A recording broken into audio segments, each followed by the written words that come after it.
Wonderful, wonderful. All right, thank you everyone for joining us. It looks like we have upwards of almost 40 of you joining us today.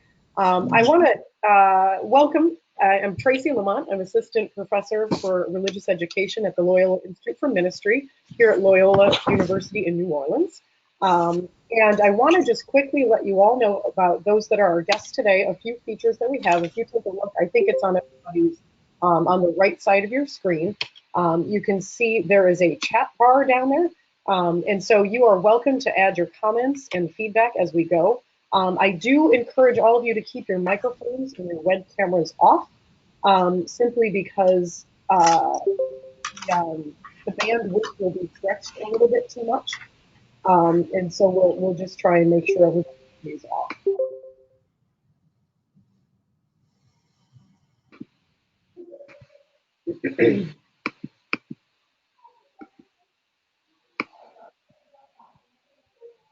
All right, we're going to go ahead and begin today. And again, thank you all for coming out.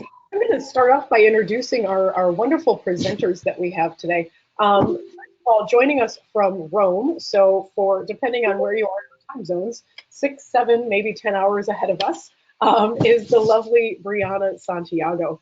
Brianna joins us here from Rome, as I mentioned, and she just began her 5th year of formation with the community of consecrated women called the Apostles of the Interior Life, and her 4th year of philosophical and theological studies at the Pontifical University of St. John Lateran, here over there in Rome. So welcome, Brianna. Thank you so much for joining us. Thanks for having me.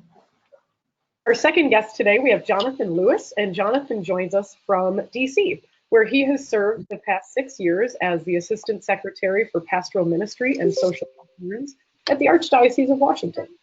He's also a member of the USCCB National Advisory Team on Young Adult Ministry.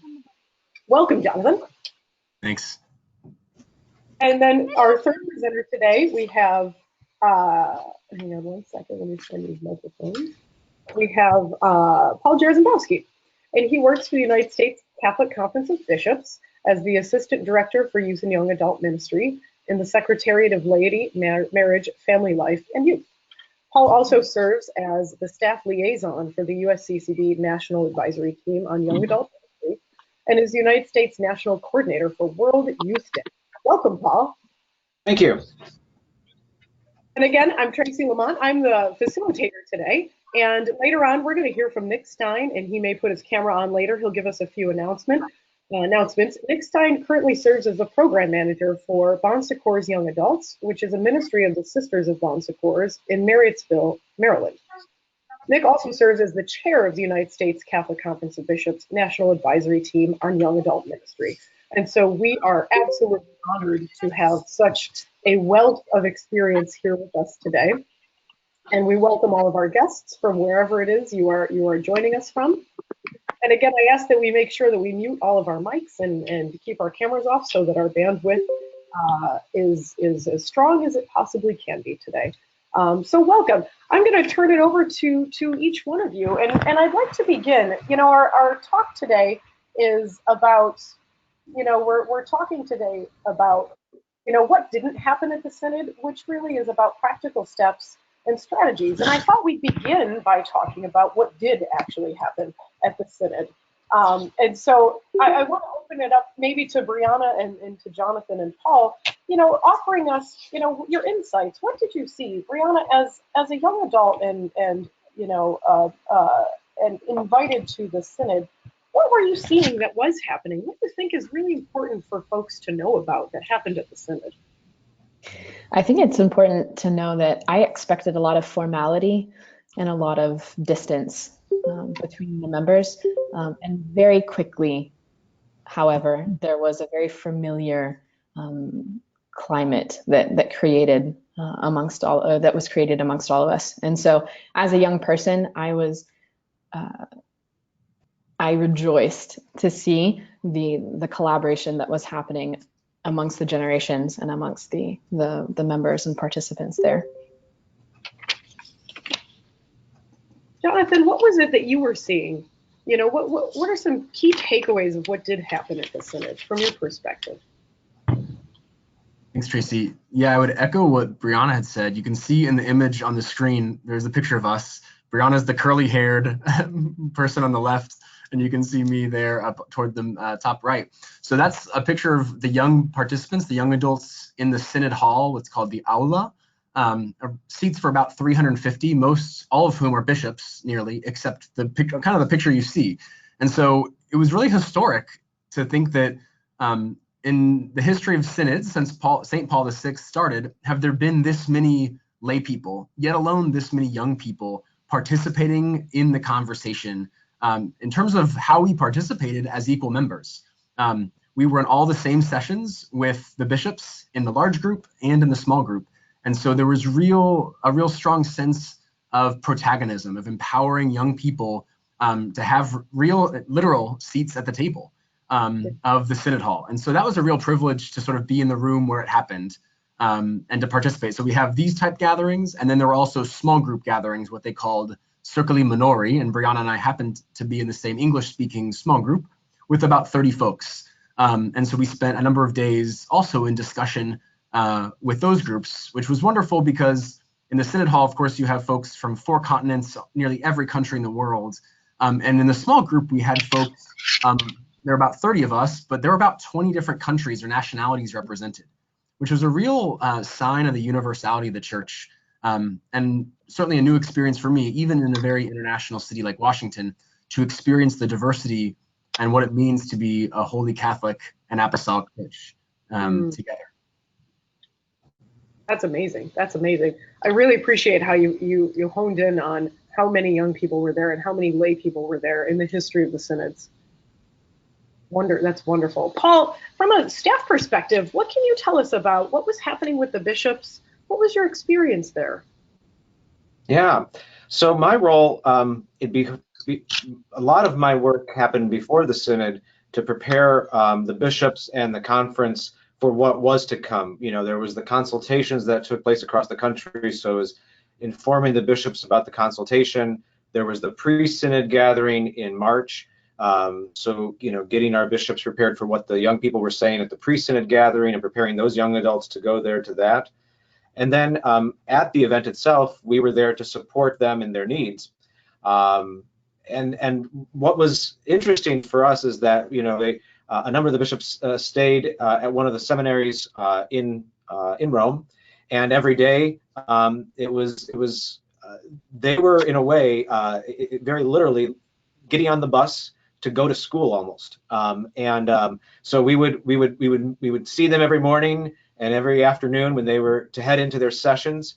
You know, what they always would come back with was, you know, reflecting on what Jonathan and Brianna had said, that they really enjoyed engaging with the young people, that was one of their favorite parts about each day was who are they going to talk to, and what, you know, I think people had brought up to me, like, what some of the bishops would say, when Brianna spoke today or when Jonathan spoke today, really made me think about. And so they were thinking it through, and then they would get on the bus and go for more. And sometimes it was a large group, and sometimes it was a small group. But they were ready to engage in this process. It was long, it was arduous because, you know, there was, you know, and Brianna and Jonathan can tell you, I mean, it was, you know, basically 28 straight days of intense, back and forth and listening and walking. You know, you just go back and forth. I mean, it's just a lot of this stuff.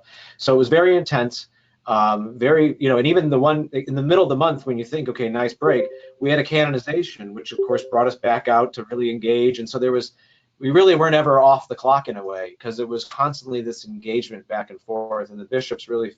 So it was tiring. I'm going to be honest with you. It was tiring for them. It was tiring for us as staff. But I think that they stuck through, and they enjoyed those conversations. It was very life-giving. In what way, Brianna? I think in seeing the desire that everybody had to know and be known. So there was great value that was given to the individual and to the conversation and the richness that each could offer. And I think that surprised me a lot, actually, to see how much desire everyone had to give and receive and learn and grow.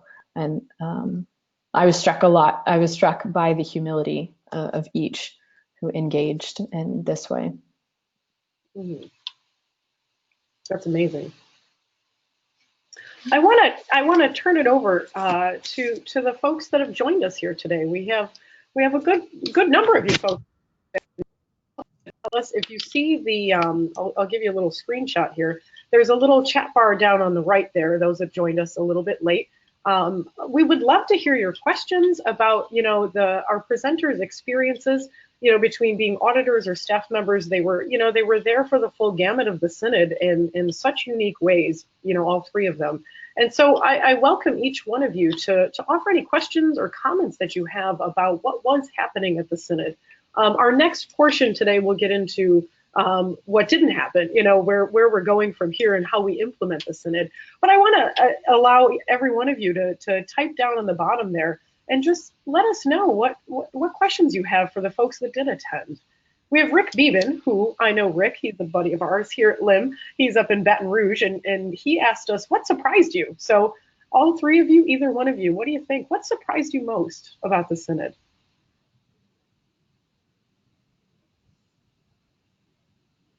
I think, to echo something Brianna said, it was a bit surprising how open the bishops were to receiving the perspective of young people. In our small group with Brianna and I, at one point, the cardinal moderating our session, Cardinal Donardo from Houston, would stop the conversation of all the 30 bishops and experts and auditors and say, we haven't heard from a young person in a while. And it's sort of like really call out the voices of a couple young women in the room who were sort of in the corner, maybe a little more introverted. But he would stop the conversation with these cardinals and bishops who all carry the weight in their diocese, that the buck stops with them, right? He stopped the conversation to say, we haven't heard from you yet. And I just thought that was a really remarkable thing, and certainly a snapshot for me of what it means to be a church in synod, a synodal church that listens to the voices of all people. Wonderful. I think what surprised me was actually how little I knew about the universal church. So and being from the United States and living in Italy, I've experienced the church in the United States and in Italy. And although I've seen in the news some of the things that were going on, the persecution, etc., it was quite another experience to actually speak with a person who is living that particular experience and to understand and to see their fervor and their desire for Christ amidst all of these trials, regardless of what kind of trial it may be. So I was surprised about how ignorant I am in first, and how much I desire, after having experienced the synod, to learn more and to immerse myself more in another's shoes, to be able to address the situation of young people in those, if need be, in those cultures. For me, I guess I was surprised how much the synod, when the conversation with the bishops took place, I think the witness that they heard in the hall inspired them to give witness. So in their conversations I would have with them, like, they weren't talking about theological premises, they were talking about their stories. Because, that's where I think they were very inspired, was hearing the stories of the young people and their journeys. It made them think about their own journey. It made them reflect on, I'm going to embarrass Jonathan for a moment, because one of his intervention, he actually asked people, can you name a single young adult that you know? Like, can you just put them down on paper, right? And a couple of them came up to me and said, I actually started writing this stuff down, and I'm having, I got through a couple names, and I'm still thinking, and I'm like, and I'm kind of trying to think, and then they would tell me stories about this young adult that they knew and how they knew them, and why they put them down and why they didn't, and they're just, and then they would ask, do you think that person's still young? I don't know. They're younger than I am. So, but there was a storytelling feel back at at headquarters in a way. And I think that this synod, it wasn't a doctrinal synod, it was a pastoral synod, and it allowed them to be pastors. And then in the weeks following the synod, when they've gotten home, the bishops had their November assembly a week after they got back. And when conversations about the synod have come up, it's been it's allowing a lot of the bishops to remember what it means to be a pastor, because this synod, I think, reminded them about the pastoral nature of things. You know, it wasn't about, is this doctrine, how does this doctrine work? It's more, you know, what does it mean to engage people at a human level? And I think that to me, maybe I shouldn't be surprised, but I think it's been pleasantly surprising to see so much of that storytelling aspect has come forth, inspired, I think, by this synod. That's amazing. So all three of you identified, if I could kind of encapsulate it, what surprised you most was the deep relational level that you were experiencing there between Cardinal DiNardo saying, I want to hear from young people, between, you know, Brianna saying about how she walked side by side with people in the universal church that she had never experienced before and truly understood them relationally. And then from how pastors, Paul, you were saying, want to get back to being pastors, which means being in relationship and being in community, you know, in deep listening with the people in your ministries. So that's really, really wonderful. Mike St. Pierre asked, how in touch were most bishops with the lives of young people? I think we kind of hit on that, but if anybody wants to add a little bit more to that, go right ahead. I think it depended on the bishop and his own. So, you know, there were a couple of bishops who were on their iPads. You know, there were others who were taking notes manually. You know, well, with their hands, etc. There were some who would come up to us perplexed and ask, "So, how do I reach out to young people on social media?" And there were some who were posting things like while we were in the aula, and so it really depended. But what I would say unified all of this was their desire. If it had been latent, their desire was renewed by the fire of this relational experience to be able to go forth and meet and engage young people. So I regardless of where they were on the gamut of experience with young people, I think regardless, they had a renewed desire. Yeah, that's wonderful. Michelle asked, and feel free if you guys want to chime in with that last question too. But Michelle, the third question we have is was vowed religious life encouraged and discussed, and what was the reaction from young people? I think that's a wonderful. Thank you for that question, Michelle. What was the action? Was vowed religious life encouraged and discussed, and what was the reaction from young people? Do you want to respond, Jonathan? I defer to you on this one. Okay. We actually discussed all vocations, so there wasn't a focus only on vowed religious life or the consecrated life or the priesthood, but a desire to open up the conversation to all. Of course, it's encouraged in the sense that the church encourages that a young person discover their vocation, regardless of what it may be. But I think what we focused on more so in this particular synod, looking at the young person in general, was how do we enable them to discover their vocations, whether it be to vowed religious life, to the single life, to married life, to the priesthood, etc. Yeah, and I think, go ahead, Jonathan, please. Just to say, I think Brianna's right. I would say I wish there was a bit more in the conversation around the vocational discernment aspect of the synod. I would say when we get the document in English, people will see there isn't as much in that area, though it's present, as other themes. It emerged based upon the interventions that it was a synod on why young people are leaving the church. That seemed to me to be a clear theme that ran through. But the connection to the decision of a sacramental vocation, I'd say, is rooted in two things. One is the foundation of a recognition of a universal call to holiness that should underpin all vocation. And the second is the proximity of nearby mentors or accompaniers. And so the question of how young people received it, the young people in the room are people like us who are passionately seeking out the vocation to holiness. And so many are in discernment or have discerned a vocation to religious life. There were many men and women religious there who added great joy and perspective to the conversation, in addition to the young adult lay folks. So yes, I think there was a great receptivity to that. I think the recognition was, when we talk about vocation, it's best communicated heart to heart. And so how are we raising up people to model the joy of the gospel in every stage of life and vocation, as well as people who are nearby to young people. Thank you, Jonathan. Paul, you had some thoughts on that?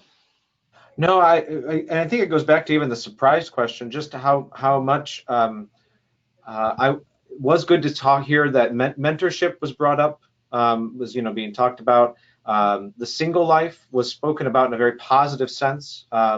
So those aspects of the vocational call were brought up in ways I think that were very unique, and I think that of course raises it up. In terms of religious life, I would certainly defer to how that conversation went there, and I would too find that to be an area where I think we can still grow in terms of the application part, but we'll get to that in a little bit. Yeah. And I honestly think we have two more questions down here, but and you guys feel free to let me know what you think, but I think that we could go with answering those questions after our second part. We have one that says, did the Synod accomplish anything? And I think we're moving into that now in our discussion today. And then the other one was, what experiences were shared around the world that resonate with what young people are experiencing in the US, and conversely, what is challenging or very different. I think we may talk about that next. And so Anna and Liz, I appreciate your questions. And can we just come back to those after our next sort of segment here? What do you think, guys? Does that sound good? Yeah. Because I think you may hit on it in what you're all sort of about to go into next here. So thank you for your questions, and please feel free to keep typing them. We've got a couple of folks helping us to monitor them, so we make sure that we try and answer everybody's questions today. So keep typing them as you hear things, and we'll pause again at the end of our second session here right now, and we'll go back to our questions from our guests. So here's the meat of it all. Here's the context. What didn't happen? What still needs to be done in the Synod? And I'll give you a brief prompt. I'll give our speakers a little bit of a prompt here. Bishop Caggiano he came out with a good 7 real concrete ways that we can get going here, and what he heard. First of which was to protect the vulnerable. The second was the topic of synodality, which I think Jonathan mentioned a couple times. Third is the challenges of violence, poverty, and suffering, which is something that Brianna, you also mentioned earlier.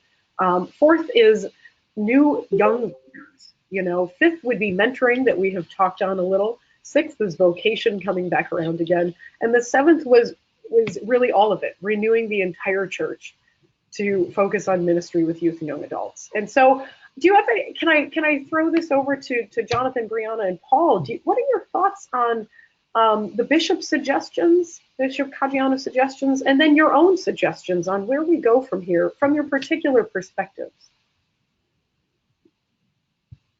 I think Bishop Caggiano nicely lays out 7 of the core themes that sort of were present throughout the month. I think how we move on from those themes to particular actionable items remains to be seen. 1 or 2 stories. So the question on challenges of violence, poverty, and suffering, and this connects to what's similar to the US experience and what's different. There was a young adult from Iraq who was in the session named Safa. And nice to know all these young friends from around the world. Now we have, as Brian know, a WhatsApp text chain that currently has 45 texts. I haven't checked yet, so I'm active in sending messages. But Safa shared his story in Iraq of the reality of religious persecution. He went to church on Sunday with some friends and said, "See you guys next Sunday." And the next Sunday showed up, and the church was bombed earlier that day, and some of his friends died. And so he said, engaging young people on social media, that's good, but like people are being murdered, and Christians are being murdered, and we have to pay attention. And that was the loudest applause the entire month, was the response in the Synod Hall to his intervention. And so there's a real recognition of the lived experience of young people worldwide. And that kind of echoes, I think, Brianna, what you were saying in terms of, as Americans, we're so stuck in our bubble, and our news agencies tend to see a red and blue colored box and try to put a lot of things in those 2 boxes.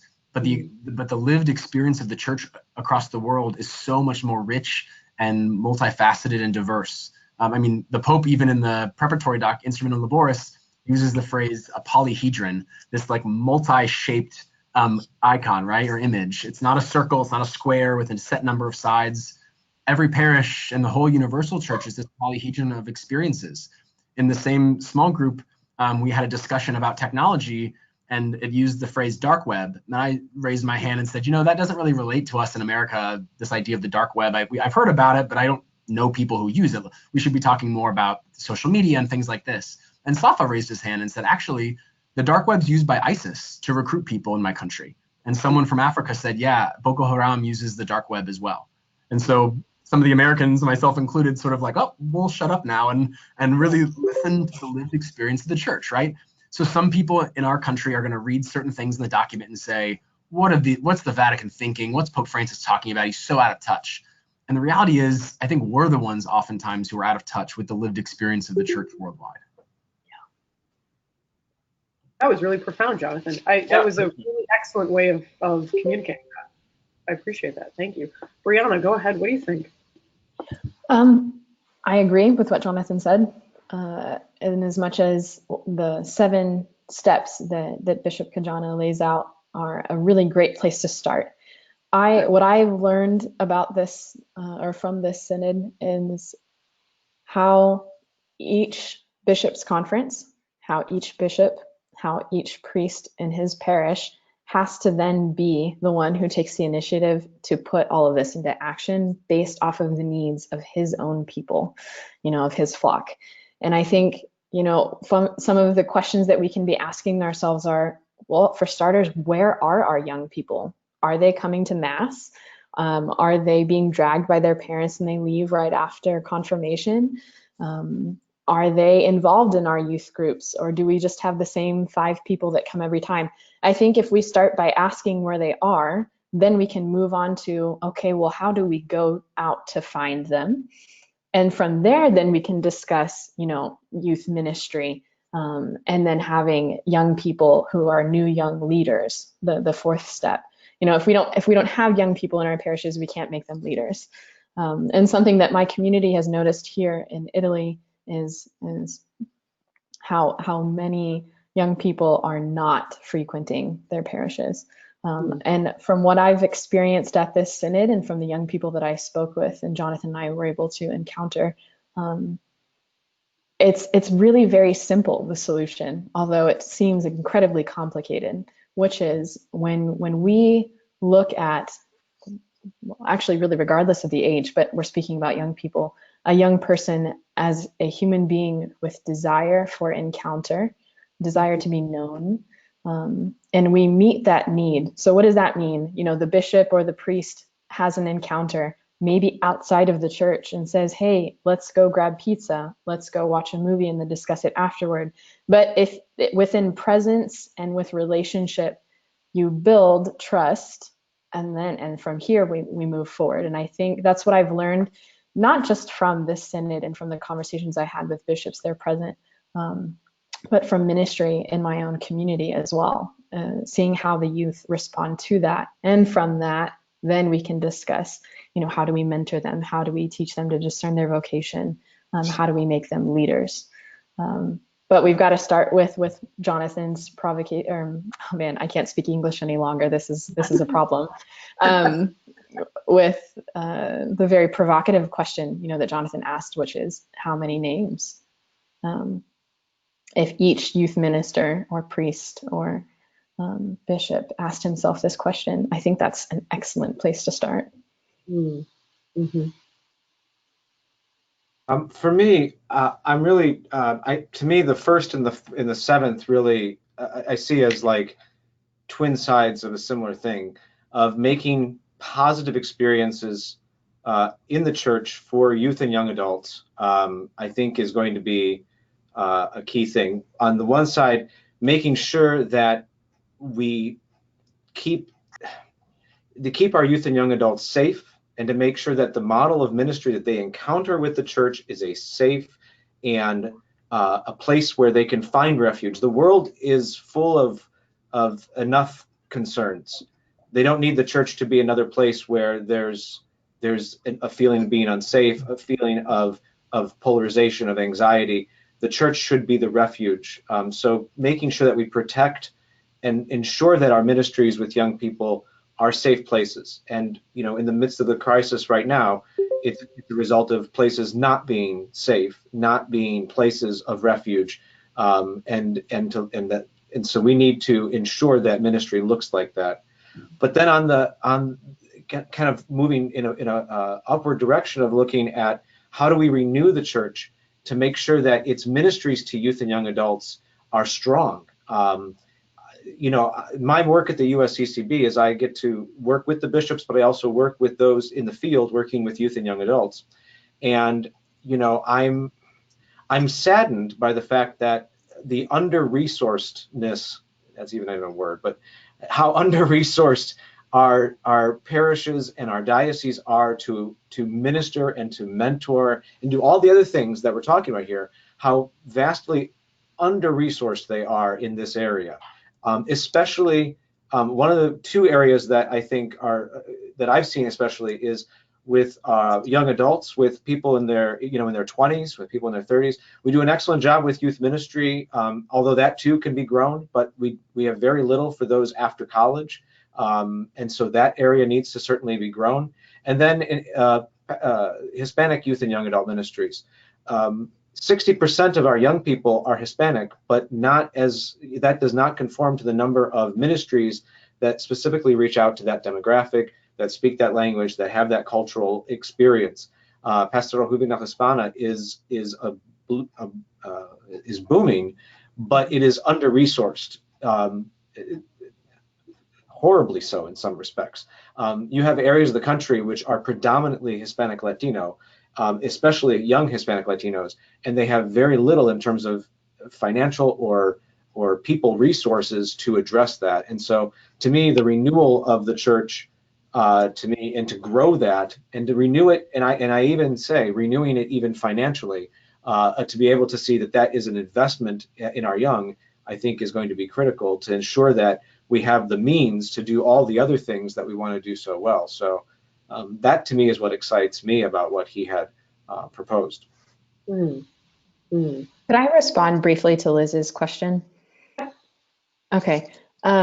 She had asked if this synod accomplished anything. I think my response would connect to everything that we've just said, which is that all of this begins really, quite honestly, with our own conversion of heart. And what I saw in that synod hall was not only the bishops and cardinals present, but also the young people present being converted by the experience and the love and the desire of the other. And so absolutely, the synod accomplished something in the sense that starting with us, we were converted by the love of Christ that we saw in the face of our brother and our sister.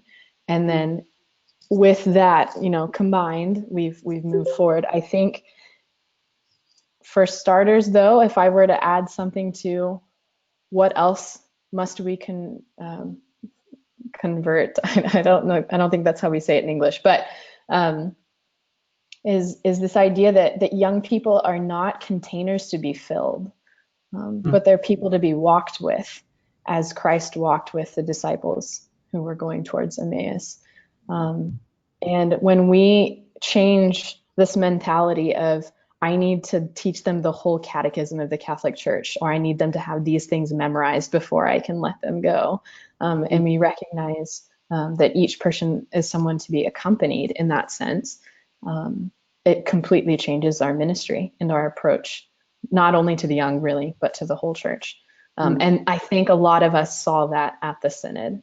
One of the cardinals approached me towards the end and looked at me and said, Brianna, I've been to several synods, and I don't think we can ever go back. The presence of the young people here was so life-giving that I don't think we can go back. So. Wow. I think Brianna's hit on what I think is the number one key of the whole implementation, which is the sort of made trite phrase of Pope Francis, the culture of encounter. And so because he's so good at short phrases and sort of his use of language, sometimes it can become sort of overused or used to mean one thing or another. But at the end of the day, the synod was an experience of encounter. that was forced upon us by invitation.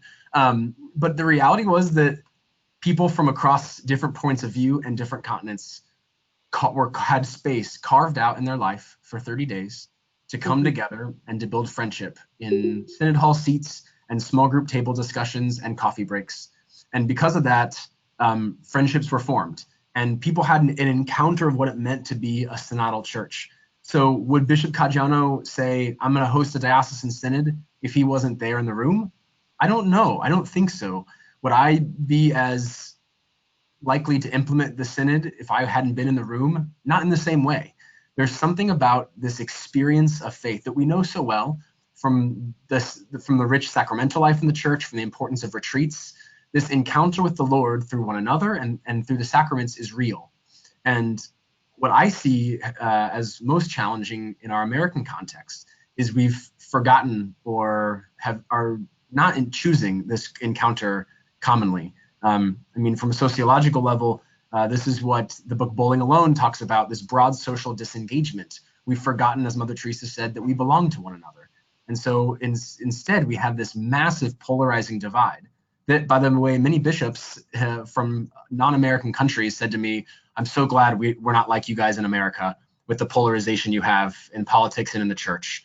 And made me sad that this is our reality, that, I mean, log on to Catholic Twitter for 15 minutes and see if that expresses the joy of the gospel that we see in the Gospels. And I think we have to have a bit of an examination of conscience to reflect upon how we create spaces to encounter one another and to build friendship at every level of personal and ecclesial lives, because the encounter shapes everything. And so moving forward, that shapes a lot of what I hope implementation looks like. It's not programmatic, it's interpersonal. And I think Bishop Caggiano's onto something by saying that he's going to host a diocesan synod to replicate that experience, because the hearts of the bishops and pastors and leaders who weren't at the synod weren't touched by the news articles they read. We will each only be affected in as much as we experience these intergenerational relationships between elders and young people and listening to the experiences of others. Can I follow up on that? And I'm not skipping those that have questions ahead of Maggie's, but because it's particular to what we were all just saying here, she says that sounds wonderful for those that were there, but what does that mean for the rest of us who didn't have that experience? It means you have to create the experience. And so when I give talks in parishes, how do we engage young people? It's not to hire a youth minister. Stop. Don't hire anyone yet. Introduce yourself to one young person. I mean, I've been a young adult who's gone to daily mass for a lot of my life with a lot of elders in the church there as one of the only young people. And so few people have ever given any interest in me or in others, even those who are going to daily mass or availing themselves often of the sacraments. And it shocks me that those same people maybe go to coffee afterwards and decry, where are all those young people? Or if we do see that young person, what's the first thing we say to them? Oh, have you thought about being a priest? Because we reduce holiness to a sacramental special vocation instead of the vocation of each person. And so I think it starts by investing in personal relationships. And so for young people, it's about building peer friendship with other people, being a person of personal invitation. For leaders in our church who are not young adults, for elders, it's investing in their lives. And we hear commonly older priests and older leaders say, well, young people aren't interested. I can't relate. I'm not young anymore. And it's like, precisely, that's the great gift you have. And that was a theme that came out in the Synod. We need to stop segregating people. The Hispanic and the African sense of being family and being church together is a much richer model that we in America have lost a bit of sight of. And if we can see the church as the extension of family life, then we see the richness of having spiritual aunts and uncles and abuelas and grandmas and grandpas everywhere. But without those heart-to-heart relationships, nothing can get done programmatically. So in a sense, for the ones who weren't at the Synod, I think it's maybe, if you're in a position to be able to provide those encounter experiences, or to be able to facilitate that, to make sure your parish or your communities are able to provide that, I think that's a first step for those beyond you weren't there. Because I think as Jonathan was saying and Brianna was saying, when they had that experience, that lived experience there, they were converted. So it's just it's a matter of providing that for, like, how can we give that synodal, that community experience to the people in our parishes that Jonathan and Brianna and Bishop Caggiano and the bishops and cardinals who are at the synod who had these movements. How do we make that possible for them too? I think that's the first step, is just like give people for an encounter experience.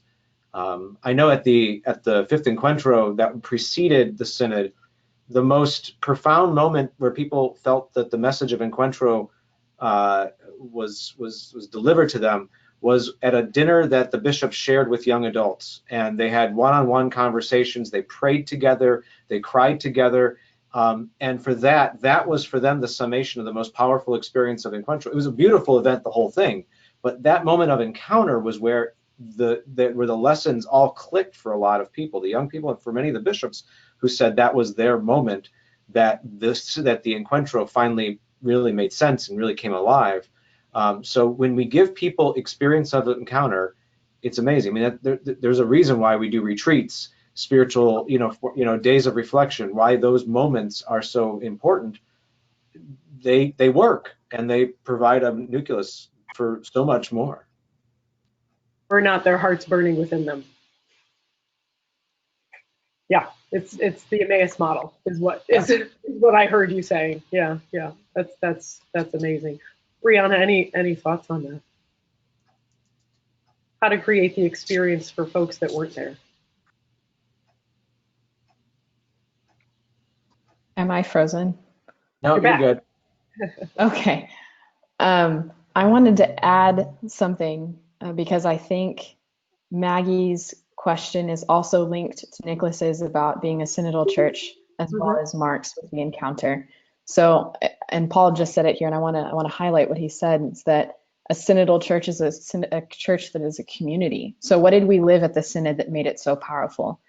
We lived the fact that each voice had its dignity from being a son or a daughter of Christ. And so each voice was taken into consideration, and it didn't have to do with the color of the habit that you were wearing. So the bishops who were in pink and the cardinals in red, or the young people, or the religious brothers and sisters who are present.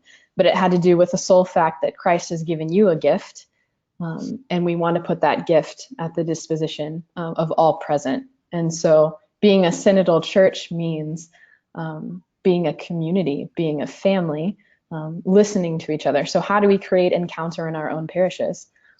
Get your parish together, have a potluck, do something that allows for people to meet each other, to get to know each other, to take them out of their own box and recognize that they're part of a bigger community. And I think that was a lot of what our experience, or what made our experience so rich, is that for an entire month we were able to live as a community. That's beautiful, beautiful. And I thank you for touching on a few of the other questions that we had down there. We do have one from Sean Phillips, and I'm going to switch to our other slides because we're really kind of starting to move into our questions here.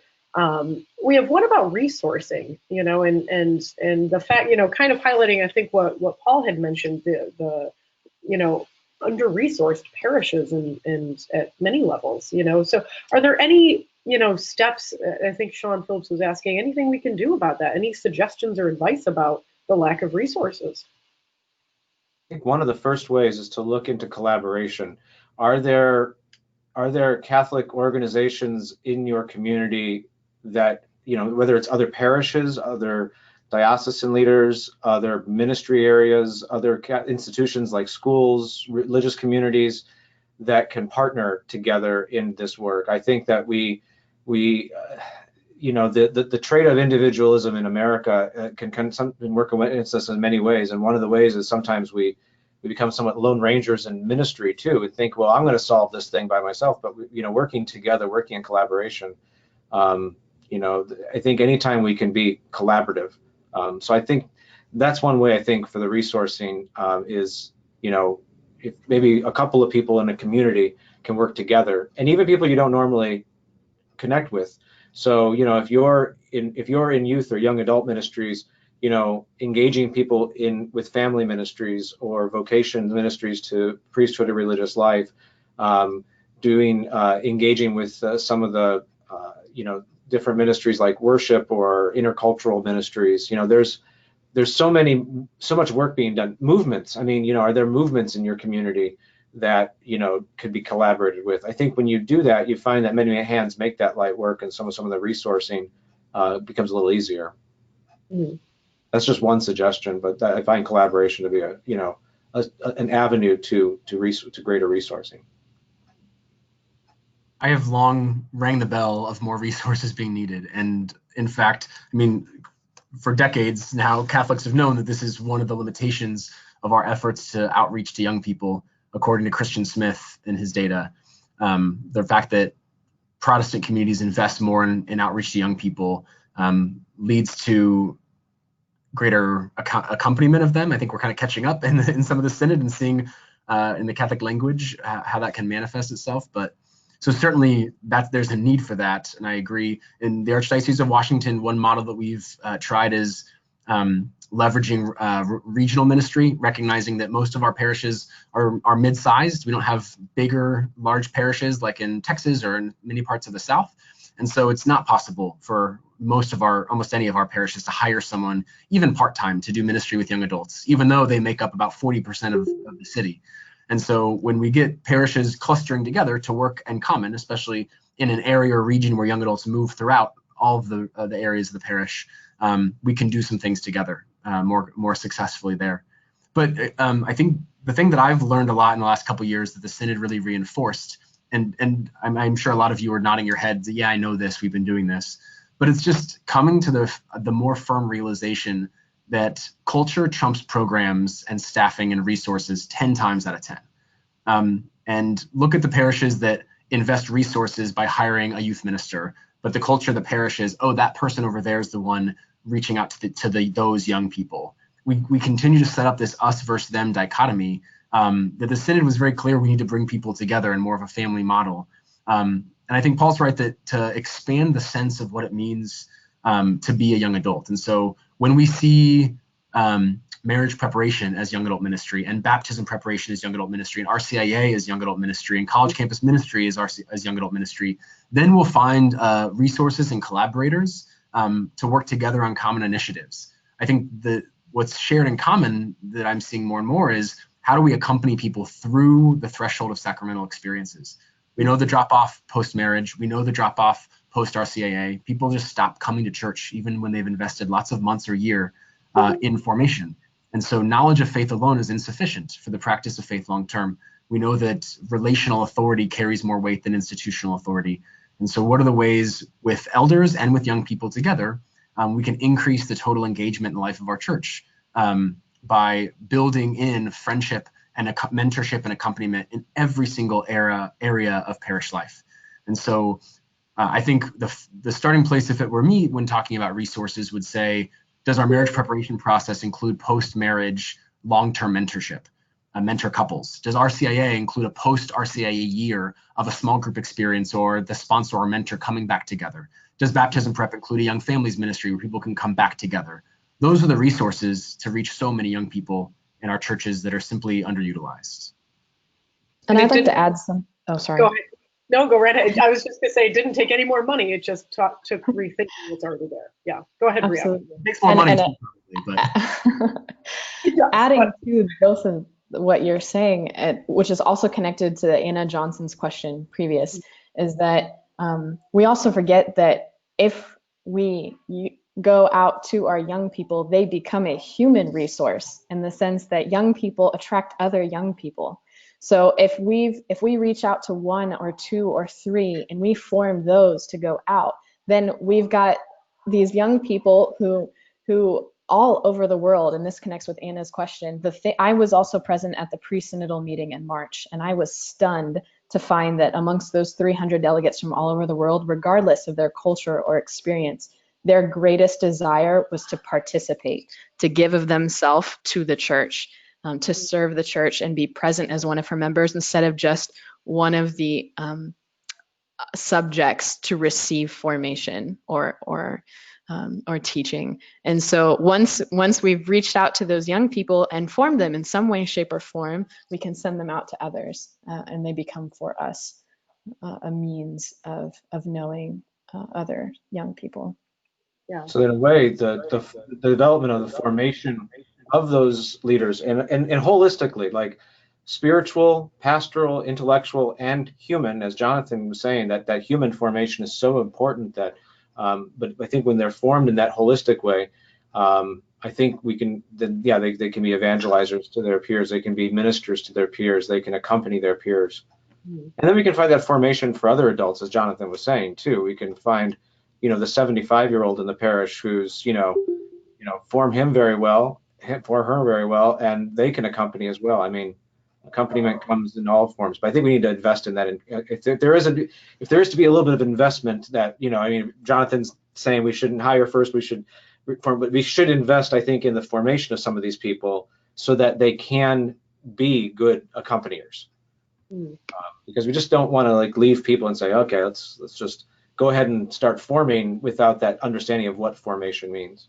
Yeah, and I think that's a really excellent segue, and it also goes to somebody else had a question about really practical, concrete strategies, and I think we touched on a few of those, and we have a few slides that we put together on that we've already talked about, and so I'll just kind of briefly go through those. But Jonathan, Brianna, and Paul, you've already hit on these pretty strongly, but just to kind of sum up some of these great strategies, again, it doesn't necessarily have, what I'm hearing from you all is it doesn't have to be, going out and finding that youth and young adult minister. It's what currently exists, tapping into the resources that you already have.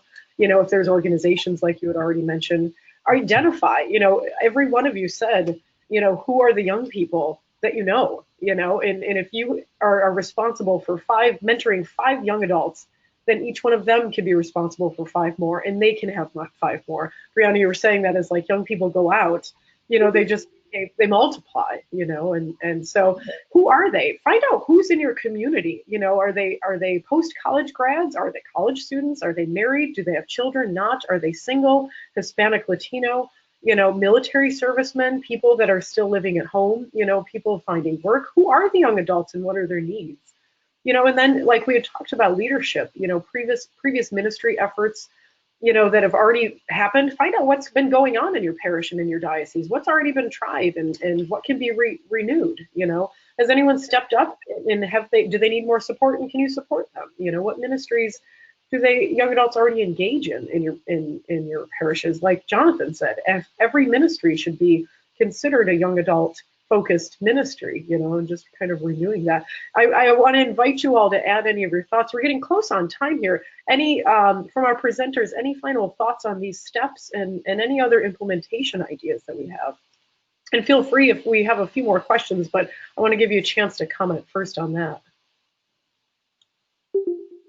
Well, I think what I would add is that in the final document, we spoke about the biblical story of the encounter of Jesus with the disciples on the road to Emmaus. And I think that's our bread and butter, in the sense that how did we begin? They were walking in the wrong direction. The Lord encountered them there in that going in the wrong direction. He spoke with them, asked them what was going on, what was wrong, listened to them without responding, and then informed them of the truth. So he did bring the truth. I think he even called them hypocrites or something, for not reading the scripture. I don't remember the word exactly, and then he invited them to dinner and he stayed with them. So I don't think we need to water down any of the faith with these young people, but we have to understand where they're at before we start stuffing it down their throats. In fact, we should never get to that point. So if we look at these steps as, okay, I'm going to implement this very organized schematic system, then we've completely lost the purpose of encounter, which is I need to know that person and what their needs are. And maybe there are certain truths they're not ready to hear yet. So you have to teach them to be at the point to receive that truth in its fullness and then and only then can you share it. But no young person anywhere wants watered down truth. They just may not be ready to receive it yet, and you have to be patient with them. Right. I think that's an excellent response to Maggie's question. Yeah. Go ahead. Some of my takeaways at a personal level, it's my intervention. How many young people do you know by name? And get to know another one by name. I think that's especially empowering because you don't have to be a young adult minister to minister to young adults. And so each person on the parish council, if they took 5 minutes after Mass this Sunday to get to know another young adult, couple, single person by name, and listen to their story and invited them for a cup of coffee in the future, that would be transformative in the life of those people, but also for the life of the elders, because mentorship is always a two-way street. Each person benefits from the relationship. At a diocesan level, I'm really would like to throw my weight behind Bishop Caggiano's statement that he's going to host a diocesan synod on young people, made up of young people and elders. And I would encourage every bishop in America to do the same thing, to replicate that experience and encounter. Or even to consider at a diocesan or parish level to identify a parish or a synod implementation team. And so just a few people to sort of read the document together as a little small group, and then create local resources or talks to local parishes or ministry groups to implement that locally in a particular diocese. I know in Washington, we're looking at how we increase the training processes for mentors, those who do accompaniment, to train more people to be persons of accompaniment, including parents. We know that parents struggle to pass on faith to their children, but what formation do we provide parents to accompany their children in age-appropriate ways? At a parish level, I think parishes need to start a list of young adults. They don't know the names of them because we're so transient. And when someone goes from a senior in high school to community college, they still stay in their parents' registration system. It just doesn't honor their baptismal call as an adult in the church. But I also think parishes could be, or ministry groups could be creative to host a one-day synod. There's no reason that you couldn't get 10 people, 5 young adults, 5 elders, to each prepare a 2 or 3 minute talk together and then share things in small group and come up with a few action items about what you heard and how you can move forward to better support young people. That would be a really exciting day of reflection or convocation day for any parish or community to do. And at the end of the day, it's investing in ministries with young people by going to where young people are. So ensuring that clergy, staff, and key volunteers are going out to where young people are, not just sitting in the church waiting for young people to go to them. Wonderful. One of the things I'm really, when I was working with the bishops in this, I've actually been really proud about what our country has been able to do in terms of the ministry networks. We have had a long history, since Vatican II, we've had a long history of really investing in our young people and the flourishing of ministries. So a lot of the work, in a way, that was being called for by the Synod, I think there's already templates and there are people and there are processes and programs that exist. I don't think that necessarily everyone knows about them. I don't necessarily know if they're invested in. I don't think they're always supported. But I do know that that one of the things that the United States does have is we are gifted with an abundance of resources already working. Now, one of the things going into the Synod, I was able to, the USCCB has been collaborating with the National Federation for Catholic Youth Ministry, the National Team for Young Adult Ministry, Catholic Campus Ministry Association, and La Red, the Hispanic Youth and Young Adult Ministry Network, on a national dialogue that actually was, in a way, anticipating this work. In fact, I'm always grateful to know that the work of many of these ministries was thinking about this template of how do we engage and encounter young people. It was thinking about it years before this synod was called. So now that the synod has been called, there's actually some people, people are saying, well, what do I, if I want to do what Jonathan is saying, have a diocesan or parish synod day or weekend or whatever. The National Dialogue actually already crafted, it launched last year, so it's got some fresh questions and some templates of how to actually create your own mini synod in your own way. So I think that's good. So in a way, we've already been churning some of this stuff out. It needs more support. It needs always growth and improvement. But I'm really grateful that the United States does have a lot of these tools in place. We just, I think, need to just tap into them a little bit more And again, not limit them to just being programmatic, but as a foundation to the encounters that need to happen. So yeah, so I think that there's already some stuff in place. We don't have to, like, after this webinar, we don't have to sit there and come up with like a year's worth of brainstorming sessions on what we should do. The resources are there. We just need to like point people in some of those directions, improve upon some things, and build things up. But I think that's where we're a little bit. That's what's a little bit distinctive about the United States, perhaps in some other countries, is that we don't have to invent. It's been for the last 50 years we've been inventing this stuff. We may need to just double down, thrive, build upon. I think just to add one practical thing that sums all of this up is that before we spend a lot of our resources and invest time in creating or developing or learning new programs, I think we have to meet the young people first and see what their needs are.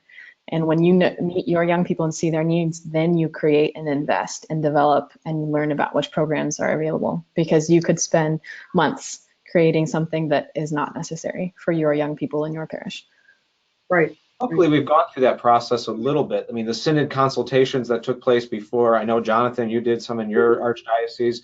So some dioceses have been doing a little bit of that, which is great.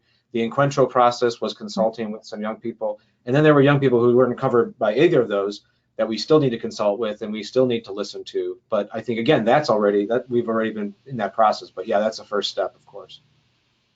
Yeah, wonderful. And to add to Paul, you were talking about the national dialogue, and that was a question and a follow-up that Cindy Case had. And so those that aren't if you haven't opened your chat bar, Nick added the link to the national dialogue, and all of everything that Paul was talking about is in that link. You just look, I forget if it's under info or resources, but all of the facilitator guides, the questions that you can sit down. If you don't know what to do, all of a sudden you've got these young adults, you're like, I've got a few. We found them. We know their names. Now what? There are questions that you can sit by way of accompanying them, and sit with them and learn from them. So there are some very open-ended questions that we've created based on the pre-synod document, to really, really kind of crack open the experience that young people are having, and then figure out what it is that they want from their faith communities. Absolutely. And we have a few comments that I'll read out loud. We have a few comments that maybe can turn into questions, but if you guys want to follow up, Michelle said, we actively engage with young adults. Sometimes we hear a lot that they're viewed as the future of the church, and many of us forget that they are also the present church. And that's same thing with every member, from your baptism, from infancy and on, you are the church, and that's a beautiful point, Michelle. And so we also talked about looking forward to increasing collaboration between youth and young adults and ministries and family life ministries. And a big kudos to talking about, pastoral juvenile and Hispanic ministry, Paul, because it is desperately needed for the rest of our parishes to understand the collaboration and outreach that's needed in our communities. So. And yes, we are also recording this, and we will have it available for you. If you registered, we'll email everybody where the link is for the recording. And I do want to let this go to Jonathan, Brianna, and Paul. If you have any final remarks before, we'll have a couple announcements in the end here. Any final closings, anything you want to leave us with today? The Synod was a great source of hope for me and for many of us present, perhaps all. So I would say in the midst of trial and struggle, especially in our country in this time, to not lose our hope, because the church is still active and it's still present, and Christ is still guiding everything. And I think this synod has been an experience that I will take years to unpack, most likely. And I don't know if I speak for myself only, but yeah, have courage. And hope. Yeah. Thank you, Brianna. I'm very, my job, I get to accompany the bishops accompanying their flocks. And so, I look forward to how they're going to engage and, working here at the conference, assisting the bishops. I've promised to do my best to help them out in this, this is a new paradigm of sorts. I know it's not easy for everyone. There may be a few bishops who are, this might be a new thing for them. Some of them it's old hat. And so I'd like to, but I will promise to walk with them as they walk with the young people. So I think we can, I think this synodal process has opened up, and I think in our country, having it being right after the Encuentro, I think was a godsend, and I think that was the Holy Spirit at work saying, these are two models of synodality that we need as a church. This is not just an event. The synod, we always talk about it, what didn't happen, like it's an event, but in a way, the synod doesn't end. The synod continues. The synod is a process. It's the way of being as a church, dialogical, community, conversational, and I think that in discernment. And so I think we just need to get used to it. And I think we need to walk with each other and be patient with each other, that not everyone's going to get on board with this and get, moving this process. But I think we just, if we have patience, it will work. It's beautiful. Thank you, Paul. I would just end with the church in this moment needs who young people are: the joy of the gospel, the enthusiasm, the creativity, and the enculturation of the gospel to relate and to evangelize a new generation. And that we need to talk with young people more than we talk about young people. And that starts with breaking open the document when it comes out in English and sitting with elders and together in an encounter to discern together next steps for our particular community. Wonderful. Thank you all. Thank you very, very much. I want to applaud you. This was really, really life-giving in my perspective, and I think many of our attendees have echoed similar responses. This was really an excellent way to get us really thinking in our context about how we can bring the Synod into life, and what it really meant to be at the Synod and what it means to be a synodal church. That was really, really powerful today, guys. And I thank each one of you for your time. Especially those that are very, very far in advance for us. Brianna, thank you so much for committing to coming with us today. I want to turn it over to Nick Stein. He has a few, he's got his camera on. Wonderful.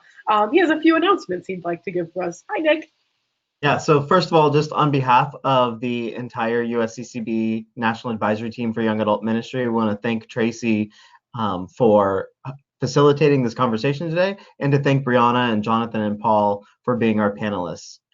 It was a great conversation. We're very happy that you were able to kick off what is a series of webinars on ministry with young adults. And so that's really what this announcement is about, is that this is just the first. This is not a one-off, but we hope to have monthly webinars into the future with the partnership with Loyola Institute for Ministry in New Orleans and the USCCB Secretariat for Laity, Marriage, Family Life, and Youth.